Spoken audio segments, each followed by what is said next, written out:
garo kartida aad leedahay si aad u dhisto naftaada. Qof waliba oo insaanka ka mid ah waxa uu leeyahay muhiibooyin isaga u gaar ah iyo weliba karti uu dadka kaga duwan yahay, sababtoo ah Ilaahay qof walba waxa uu ku abuuray waxyaabo isaga u khaas ah si uu markaasi ugu fuliyo ujeedooyinka noloshiisa, naftiisa, ruuxiisa iyo shakhsiyadiisa. Muhiimada ugu weyn ayaa waxa ay tahay in qofka uu daaha ka qaado mawhibada iyo weliba kartida uu leeyahay uu Alle ku abuuray oo uu markaasi gudihiisa ka dhex raadiyo oo uu helo si uu markaasi u garto kartidiisa waxa ay tahay iyo weliba mawhibadiisa si uu markaasi ugu faa'iideeyo naftiisa, dadkiisa, diintiisa, dalkiisa iyo ummadiisa. Mawhibada iyo kartida waa wax Ilaahay qofka ku abuuray oo dheeraad ah oo dadka kaga soocan yahay. Maaha wax la baran karo ama laga barto iskuulada, machadyada, jaamacadaha iyo goobaha wax lagu barto, balse waa wax horumar lagu sameyn karo marka aad aragto inaad leedahay mawhibo ama karti dheeraad ah ama awood. Waxaa wanaagsan inaad horumarisid oo aad ka shaqaysiisid. Haddaba qofka kartida ama awoodaha uu leeyahay waxaa loo qaybiyaa noocyo kala duwan.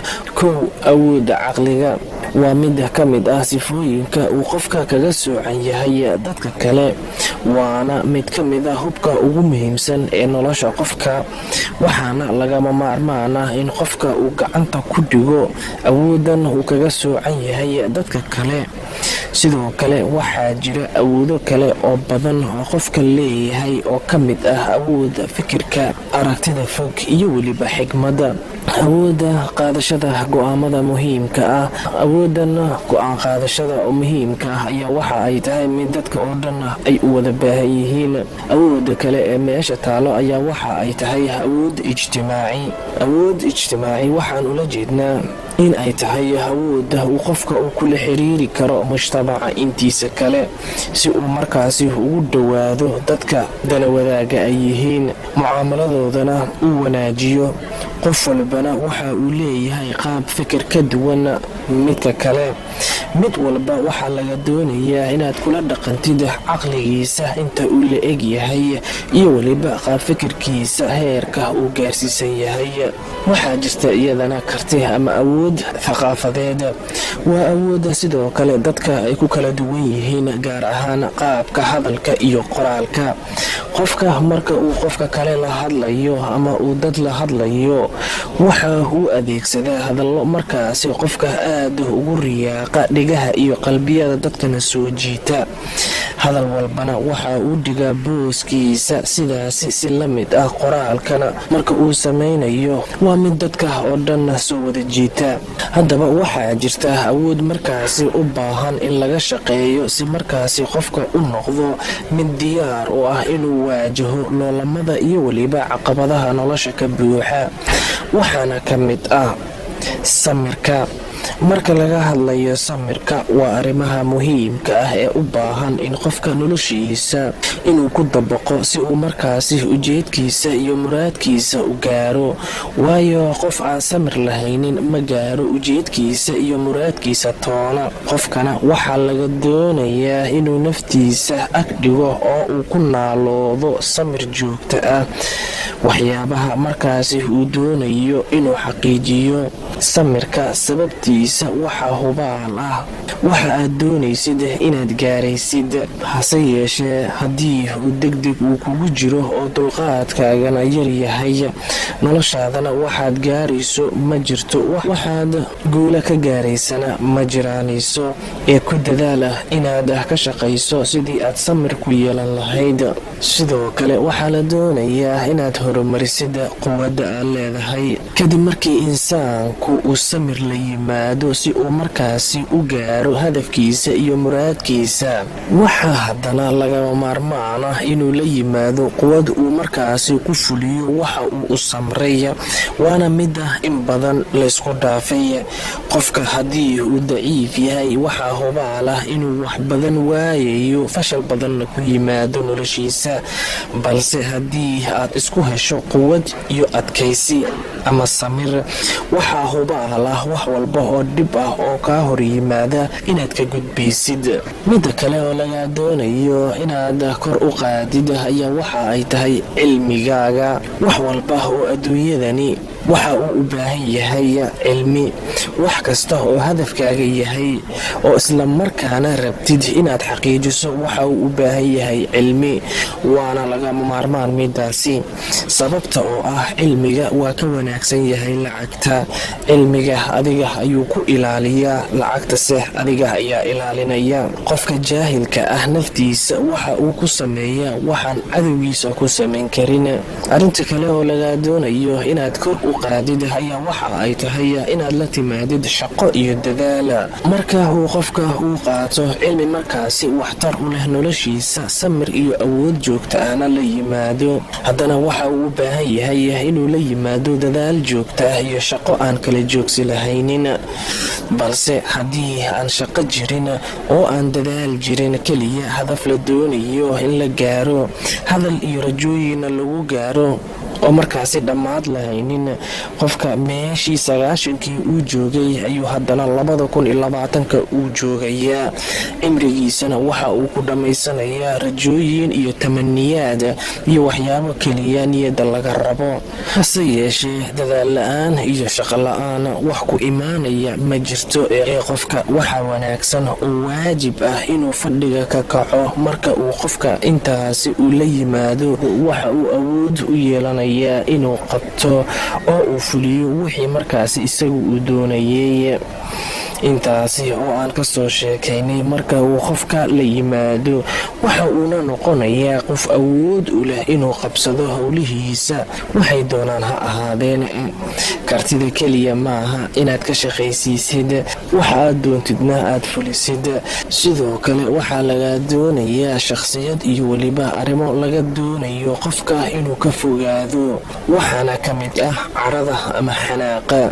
dad badan ayaad waxaad arkaysaa inaysan qabsan karin naftooda marka ay caroodaan. hase yeeshee qofka awood u leh inuu qabsado naftiisa marka uu caroodo ama uu xanaaqo iyo inuu iska ilaaliyo inuu khalad ku dhaco. rasuulkeena sallallahu calayhi wasalam si weyn ayuu nooga digay carada ama xanaaqa, isaga oo nala dardaarmaya ayuu 3 jeer uu ku celceliyey kelmadda ah ha caroona ama laa taqdab. waayo carada waxa ay ku dhaafinaysaa waxyaabo badan oo aad markaasi faa'iidi lahayd. marka ka fogow xanaaqa. haddii aad xanaaqdidna naftaada qabo oo kontarool. arrin walba oo markaasi kula soo gudboonaata dhammee si degan, hana isku dayin inaad arrin xaliso adiga oo cadhaysan. haddii aad shay ka carooto u kaadi oo jooji inaad isla waqtigaasi xal u heshid.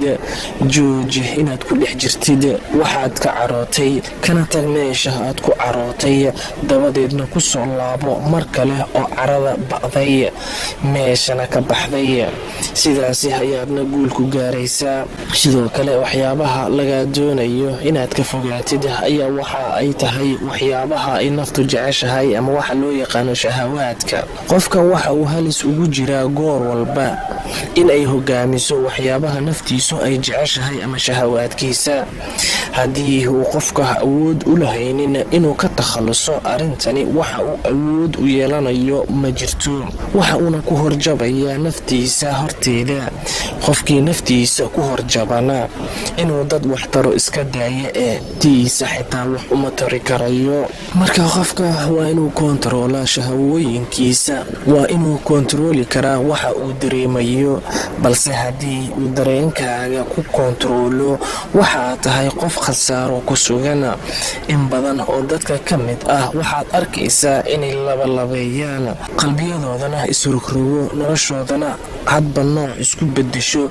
qofka noocaasi ahi waxa uu u baahan yahay inuu is ururiyo oo dareemihiisa nidaamiyo, isla markaana uu xakameeyo haddii aad labalabaynaysid ama aad shakinaysid ama qalbigaaga uu isrogayo mar walba ama hadba nooc aad noqonaysid, wax go'aan aad qaadan karaysid ma jirto. arrinta kale oo laga doonayo inaad ku dadaashid ayaa waxa ay tahay inaad xakamaysid ficiladaada.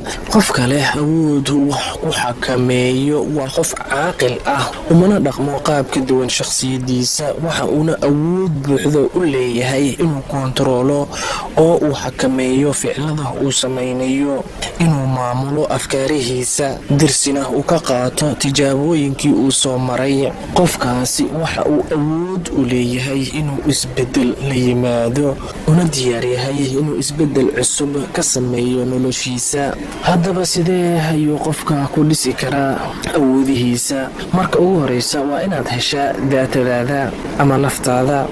si aan horey u soo sheegnay, waxaa wanaagsan qofka inuu daaha ka qaado daatadiisa. qof walibana waxa uu leeyahay wax isaga u gaar ah oo dadka kale kaga duwan yahay. keliya waxaad u baahan tahay inaad ogaatid waxa aad dadka kaga duwan tahay, waa markaasi ku dhaqaaqdid inaad horumarisid. si aad u ogaato daatadaada, waa safar gaaban oo laga maarmaan ah inuu qof walba u ogaado, daahana ka qaado nooca ay daatadiisa tahay ama gudihiisa waxa ku jira. horta isweydii, qof noocee ayaa tahay? maxaad awoodaa? maxaadse awoodin? maxaad ku xoog badan tahay? maxaase daciif ku tahay? marka hore adiga israadi, waxaana hubaalah inaad ishelaysid qofka aad tahay. midda kale ee lagaa doonayo ayaa waxa ay tahay inaad howlgelisid sida awoodahaaga. kadib qofka marka uu ogaado awoodihiisa iyo waxa uu awoodo inuu samayn karo, waa inuu horumariyaa awoodahaasi oo uu howlgeliyaa isagoo markaasi ku howlgelinaya wax wanaagsan. ta kale oo saddexaad ayaa waxa ay tahay horumarinta kartida aad leedahay. halkan khaasatan waxaad ka helaysaa horumarinta garashada iyo weliba kartida adiga oo markaasi ka baranaya waxyaabaha aad ka soo baratay nolosha, oo khibrado iyo weliba tijaabooyin ah oo uu qofka noloshiisa marayo. haddaba qaybtan ayaan halkan maanta ku joojinaynaa. waxaadna u diyaargarowdaan qayb kale oo cusub oo aan kaga hadli doono cagajiidka, caajiska iyo weliba dibdhigashada badan. waa walaalkiina maxamed cali juxa oo idinku dhaafaya salaamullaahi calaykum waraxmatullaahi wabarakaatuhu. una sii gudbi asxaabtaada say uga faa'iidaystaan.